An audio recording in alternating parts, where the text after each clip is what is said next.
इससे पहले कि जो अपोजिशन की ग्रैंड अलायंस बनने की बात हो रही है, मैं पूछना ही चाहता हूँ जरदारी साहब का एक रीसेंट स्टेटमेंट है जिसमें वो कह रहे हैं कि मुआहदे के जो नकाद थे हुकूमत के साथ उस पर अमल दरामद नहीं हुआ और इत्तेहादियों के साथ चलना हमारी मजबूरी है। ये भी कहा गया कि जो पंजाब के पार्लिमानी लीडरान हैं पीपल्स पार्टी के, उन्होंने शिकायत के अंबार लगा दिए जरदारी साहब के सामने कि फ़ंड्स की तकसीम ठीक से नहीं हो रही और जो तहरीरी नकाद थे उसको वायलेट किया जा रहा है। आपको लगता है कि it's not a marriage of convenience any more और अब कहीं ना कहीं ये इत्तेहाद भी जो है इसमें फॉल्ट लाइंस दिखाई दे रही हैं? नहीं, ये एक्चुअली है ही मैरिज ऑफ कन्वीनियंस ना। तो वो कोई सियासी तौर पे तो एक दूसरे के मुखालिफ हैं और जाहिर है एक पूरी तारीख है, पूरे मेरे ख्याल में जनरेशन गुजर गई नौ पाकिस्तानियों की जिन्होंने इनकी आपस की लड़ाई देखी हुई है। तो वो जो साथ बैठे हुए वो एक कन्वीनियंस के लिए बैठे हुए। लेकिन अगर मैं उमूमी तौर पे बात करूँ ना कि जो कोलिशन गवर्नमेंट जब भी बनती हैं तो उसके अंदर जो भी जूनियर पार्टनर होता है वो अमूमन जो है वो जितना भी अरसा हुकूमत चले, 3 साल 4 साल 5 साल, तो वो ऐसे ही चलता है। वो शिकायतें करते हैं हमारे मामला तय नहीं हो रहे और हमें जो फैसलों के अंदर शामिल नहीं किया जा रहा।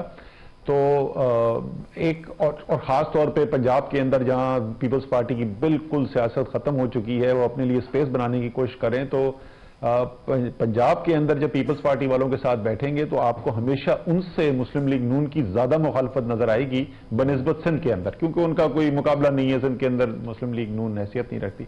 तो मैं इसको ओवर रीड भी नहीं करूंगा। हो सकता है इसके अंदर सिग्नल हो, तो जरदारी साहब ही बता सकते हैं, लेकिन मैं जरूरी नहीं इससे नतीजा ये करूं कि कोई बहुत हालात खराब हो गए। लेकिन आपने कहा ना कि जो छोटी पार्टी होती है उसका तरीकाकार यही रहता है इत्तेहादी हुकूमत में।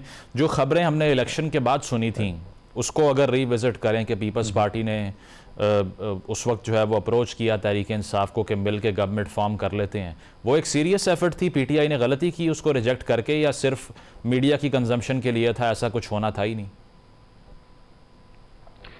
नहीं, वो एक तो पहली बात तो मुझे नहीं पता, ये तो पीपल्स पार्टी या पीटीआई की लीडरशिप भी बता सकती है कि एक्चुअली कोई ऑफर हुई थी या नहीं हुई थी। हमने भी यही सुना था और वो लगता भी ऐसे था।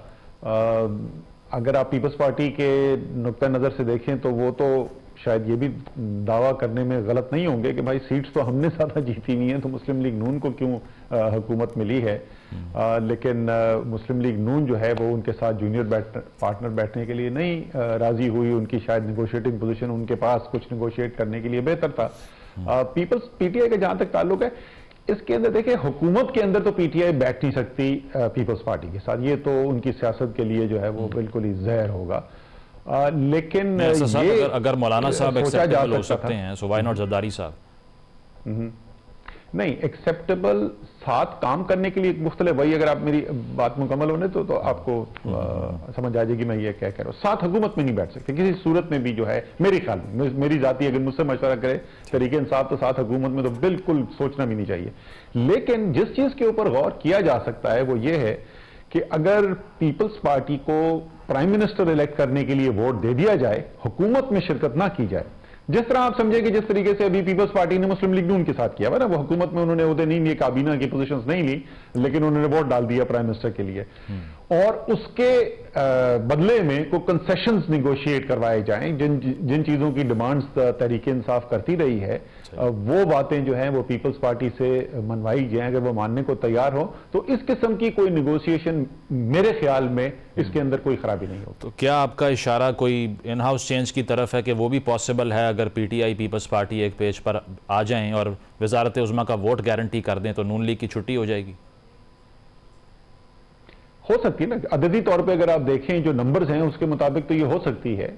लेकिन इसमें दो चीजें होंगी कि क्या तहरीक इंसाफ को उसके लिए मिलेगा, क्या तहरीक इंसाफ इतना एक सियासी अपना एक रिस्की काम करेगी तो उसके नतीजे में मिल क्या रहा है? क्या इमरान खान साहब जो हैं वो बेल के ऊपर बाहर आ जाएंगे? क्या बाकी जो लोग इस वक्त सियासी कैदी हैं क्या उनको छोड़ दिया जाएगा? क्या जो मुकदमात चल रहे हैं जिनको तहरीक इंसाफ समझती है कि वो झूठे मुकदमात हैं, क्या वो खत्म कर दिए जाएंगे? क्या इलेक्शन की कोई जल्द तारीख के ऊपर तय हो जाएगा? क्या 9 मई और 26 नवंबर के कमीशन बनेंगे? तो वो तो डिपेंड करेगा कि क्या मिल रहा है।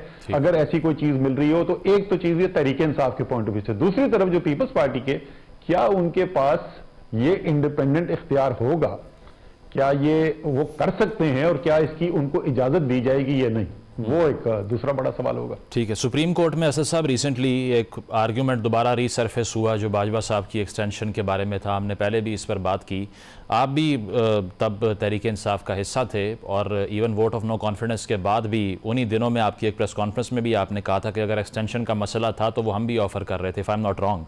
तो ये लुकिंग बैक इन रेट्रोस्पेक्ट ये एक एम्बैरसिंग फैक्ट है तहरीक इंसाफ के लिए, या जो भी उस दौर में पीटीआई के डिसीजन मेकर्स थे कि वो गलती हुई, सबको एक पेज पर ले आए, लेकिन कल को उसी का नुकसान हुआ बाद में?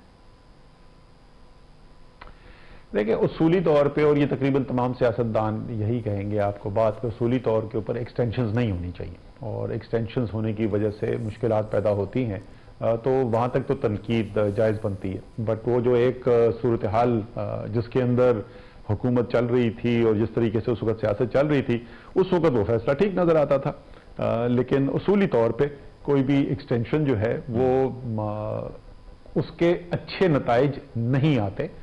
तो मेरे ख्याल में यहाँ तक ये मानना कि वो फैसला ठीक नहीं था। जहाँ तक आपने कहा एक्सटेंशन देने के लिए तैयार थे, नहीं, वो बड़ी सादा सी बात थी। इमरान खान को ने ये स्टेटमेंट दिया था बिल्कुल, और वो स्टेटमेंट इसलिए दिया था कि उनसे ये कहा जा रहा था कि भाई अगर इस वक्त हम डिसॉल्व कर देंगे असेंबली और इलेक्शन कॉल कर लिया जाए, तो इसी दौरान के अंदर जो है आर्मी चीफ की अपॉइंटमेंट का टाइम आएगा।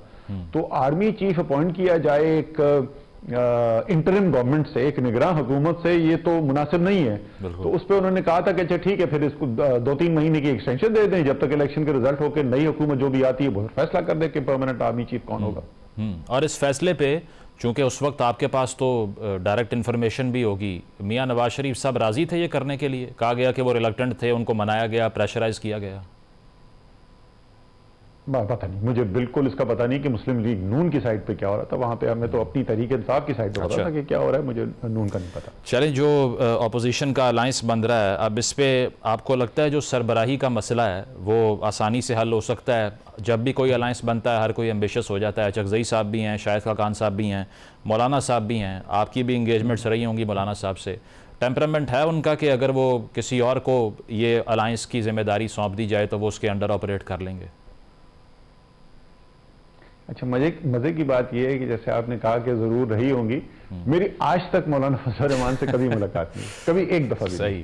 सही मेरे इनके बेटे जो हैं असद महमूद, उनके साथ वो असेंबली में हमारे साथ थे और उनसे मुलाकात होती थी, और उनको मैंने पाया कि वो बड़ी संजीदा बात करते थे और बहुत मुनासिब बात करते थे। लेकिन मौलाना के साथ मेरे बराह रास्त नहीं है। मेरे ख्याल में ये इनसरमाउंटेबल हर्डल जिसको कहते हैं ना, कि ये ऐसी चीज नहीं है जिसके ऊपर अलायंस जो है वो बने या टूटे। जरूर ख्वाहिश तो होती है, उसमें कोई शक नहीं, लेकिन मेरे ख्याल में अगर असूली तौर पर सब जमातों ने फैसला कर लिया है कि वो एक ग्रैंड अपोजिशन अलायंस बनाना चाहते हैं, तो मेरे ख्याल में सिर्फ इस वजह से कि सरबराही के ऊपर इत्तेफाक राय नहीं हो सका, ये शायद वजह ना बने इस अलायंस को रोकने में। सही।